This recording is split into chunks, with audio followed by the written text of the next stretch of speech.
Assalamualaikum warahmatullahi wabarakatuh.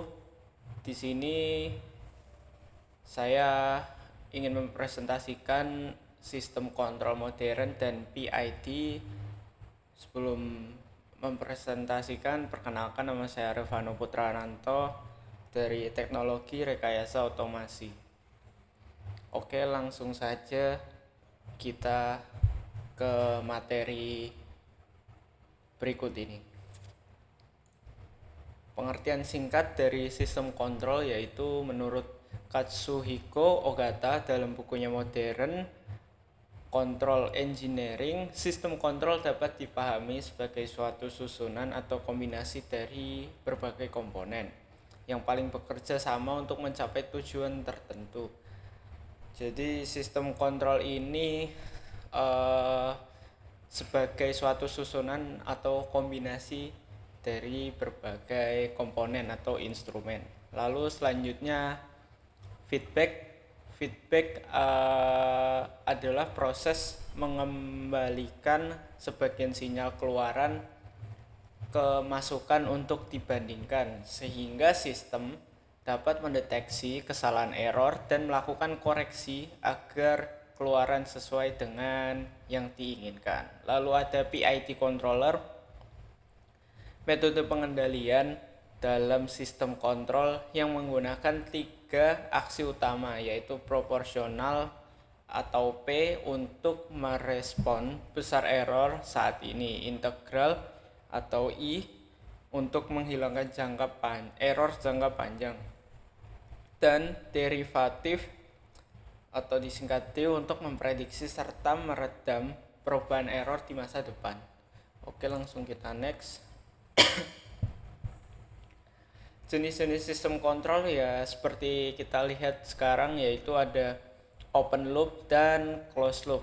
Langsung kita akan ke open loop, yaitu open loop sistem kendali yang bekerja hanya berdasarkan masukan tanpa memperhatikan hasil keluarannya, sehingga tidak ada koreksi jika terjadi kesalahan.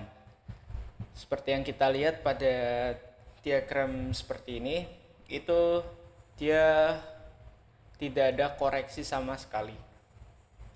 Lalu keluaran tidak mempengaruhi masukan, tidak menggunakan umpan balik atau feedback. Bekerja hanya berdasarkan perintah atau setelan awal. Sederhana, biaya lebih murah tapi kurang akurat jika ada gangguan. Lalu ada closed loop, seperti yang kita lihat di closed loop ini itu ada yang namanya feedback. Seperti yang kita lihat di sini, itu sistem kendali yang menggunakan umpan balik dari keluaran untuk dibandingkan dengan masukan, sehingga sistem dapat melakukan koreksi otomatis agar hasil sesuai dengan yang diinginkan. Keluaran dipantau dan dibandingkan dengan masukan. Menggunakan umpan balik atau feedback untuk memperbaiki kesalahan lebih kompleks dan membutuhkan sensor detektor akurat, stabil, dan mampu menyesuaikan diri terhadap gangguan. Langsung kita next. Jenis-jenis feedback sendiri itu ada 2, feedback negatif dan positif. Feedback negatif digunakan untuk mengurangi error, menjadikan sistem lebih stabil dan akurat, paling banyak digunakan dalam sistem kontrol. Lalu ada feedback positif, yaitu menambahkan sinyal keluaran ke masukan, dapat memperkuat sinyal tapi beresiko membuat sistem tidak stabil. Jarang dipakai pada kontrol otomatis, lebih sering pada rangkaian osilator. Lalu ada PID, yaitu proportional integral derivatif, yaitu proporsional itu menghasilkan sinyal kendali yang sebanding dengan error saat ini, selisih antara set point dan output. Semakin besar error, semakin besar respon yang diberikan. Fungsinya merespon cepat terhadap perubahan error. Lalu ada integral, menghasilkan sinyal kendali berdasarkan akumulasi error dari waktu ke waktu, berfungsi untuk menghilangkan error jangka panjang atau offset yang tidak hilang oleh aksi P atau proporsional. Derivatif yaitu menghasilkan sinyal kendali berdasarkan akumulasi error dari waktu ke waktu, berfungsi untuk menghilangkan error jangka panjang atau offset yang tidak hilang oleh saksi P. Tujuan utama sistem kontrol yaitu kurang lebihnya itu mengatur keluaran sesuai yang diinginkan sistem kontrol, bertujuan agar output atau hasilnya pada proses itu sesuai dengan nilai yang kita inginkan atau set point. Lalu meningkatkan stabilitas sistem, mempercepat respons sistem, mengurangi kesalahan error, atau meningkatkan efisiensi dan keandalan. Lalu ada komponen utama dalam sistem kontrol yaitu set point yang tadi kita bahas. Target atau nilai tujuan yang kita tentukan. Misalnya suhu 22 derajat Celcius pada AC atau kecepatan 80 km per jam pada mobil. Lalu ada sensor yaitu komponen ini bertugas untuk mengukur kondisi aktual dari sistem yang dikontrol. Lalu sensor membaca variabel fisik seperti suhu, kecepatan, tekanan, dan posisi dan mengubahnya menjadi sinyal yang dapat dipahami oleh controller.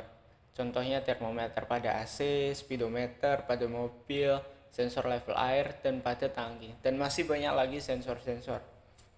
Lalu ada aktuator, merupakan elemen kontrol atau yang mengeksekusi perintah dari pengendali. Aktuator mengonversi sinyal kendali menjadi aksi mekanis atau fisis secara langsung, memanipulasi proses untuk mengurangi atau menghilangkan galat. Lalu contoh aktuator itu mencakup katup kendali, lalu ada control valve, motor elektrik, dan elemen pemanas heater.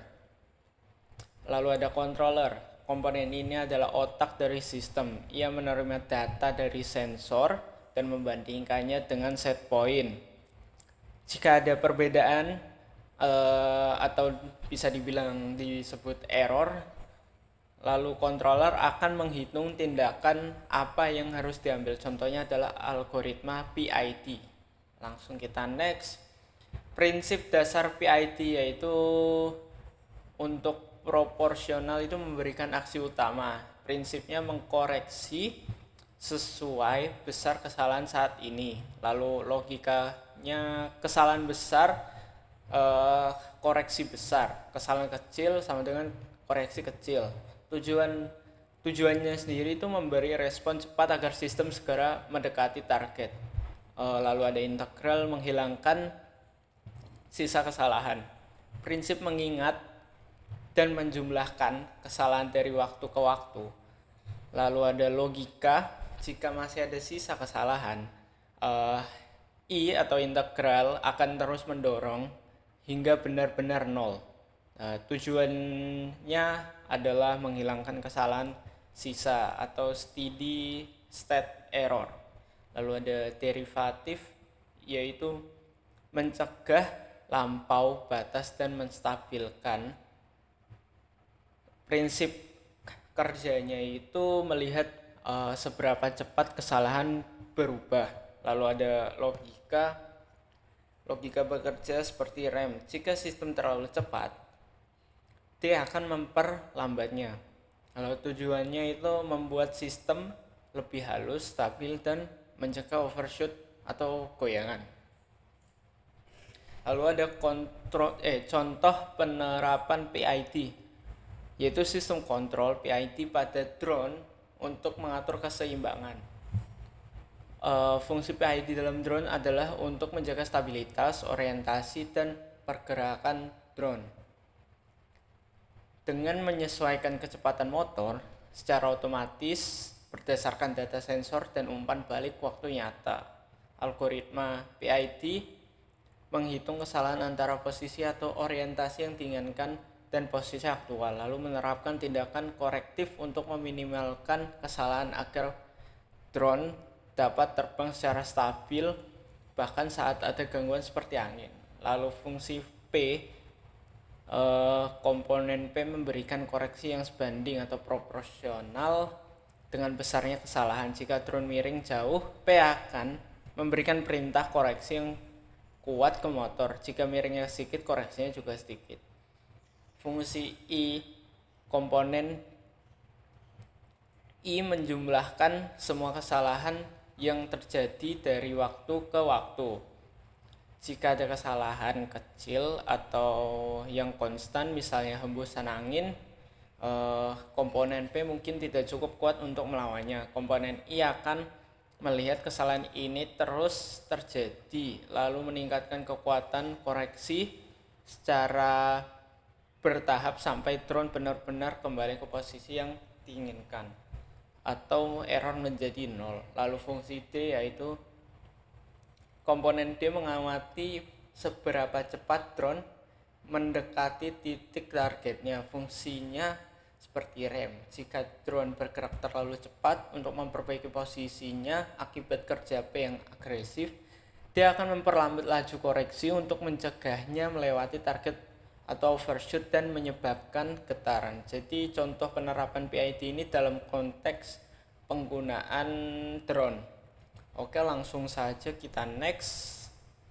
Kelebihan dan kekurangan, yaitu kelebihannya itu akurasi tinggi, dapat meminimalkan error antara keluaran aktual dan set point. Stabilitas sistem, membantu menjaga sistem tetap stabil meskipun ada gangguan. Lalu ada respon cepat, bisa membuat sistem merespon perubahan set point dengan cepat. Lalu ada fleksibilitas, bisa diterapkan pada berbagai sistem baik mekanik, elektronik maupun proses industri. Lalu ada kekurangannya, tuning sulit, menentukan parameter PI dan D yang optimal membutuhkan percobaan atau metode khusus. Jadi kemungkinan tuning sulit ini uji coba terus menerus. Lalu ada overshoot, jika parameter tidak tepat, sistem bisa mengalami lonjakan keluaran melebihi set point. Kurang efektif untuk sistem non-linear kompleks, PID bekerja paling baik pada sistem linear. Sistem non-linear berat bisa memerlukan kontrol tambahan. Lalu ada sensitif terhadap noise. Aksi derivatif bisa memperkuat gangguan atau noise pada sensor. Langsung kita next. Lalu kesimpulan dari PID ini adalah sistem kontrol berfungsi menjaga keluaran sesuai set point, meningkatkan stabilitas, mempercepat respon, dan meminimalkan error. Lalu open loop, tanpa umpan balik, keluaran tidak mempengaruhi masukan. Lalu untuk kesimpulan closed loop, dengan umpan balik keluaran dibandingkan set point untuk koreksi otomatis. Feedback pengambilan sebagian keluaran kemasukan. Lalu PID controller menggabungkan. Lalu ada P, koreksi cepat sesuai besar error. Lalu ada I, integral, menghilangkan error sisa. Lalu ada D, derivatif, menstabilkan dan mencegah overshoot. Lalu PID penting di industri karena menjaga kualitas produk, efisiensi, keamanan, dan stabilitas proses sehingga operasi lebih andal dan hasilnya konsisten. Kurang lebih seperti itu penjelasan PID dari saya. Lalu tadi ada penjelasan PID dalam konteks penggunaan drone. Mungkin sekian dari saya. Terima kasih telah menonton. Saya pamit undur diri. Wassalamualaikum warahmatullahi wabarakatuh.